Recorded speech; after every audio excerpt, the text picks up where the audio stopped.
Day 90 done. Today was actually a pretty productive day. I think, by the way, Sundays are my new favorite day to work because there's absolutely nobody in the city.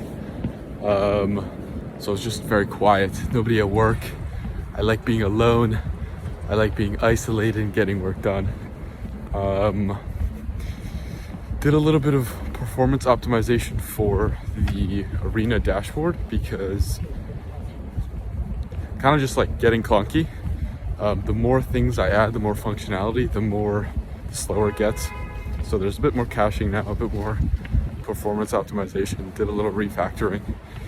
So it's lightweight again, which brings me to the topic of today, which I think is pretty cool. Basically entropy minimization or entropy reduction, which is the act of reducing the chaos of a system. So a system can be very complex. Just like a company, it starts with one person and then it becomes 100 and 1,000, 100,000. And every time you add a new person and new functionality, it becomes more and more complex. AI seems to really ramp that complexity up. I think one of the shortcomings of AI is its inability to reduce entropy. So inability to reduce complexity and chaos. I think it just adds a lot of it. And that's kind of what I was thinking about, because biggest issue right now is adding full autonomy to my startup. So fully autonomous trading in the stock market, I'm not there yet. That's end state. Maybe I'll never get there, we'll see. But end state is to have it fully autonomously trading without any human supervision, any humans in the loop.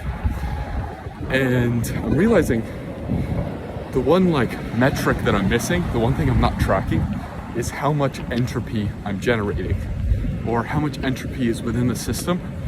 And it's really vague and really abstract. And that's because I don't know if it's even quantifiable, but I would love to basically create a metric tracking how complex a workflow is. Like, I can go in and have an agentic workflow, make a trade, and in a week's time I could say, okay, this trade did better than the stock market return, or it did worse. And that's easy, just like profit and loss. But I think it would be really cool to actually do how much chaos compared to other agentic workflows was there. So was this a really complex workflow that involved a web search here and a market tool call here and whatever. I think that's something I want to try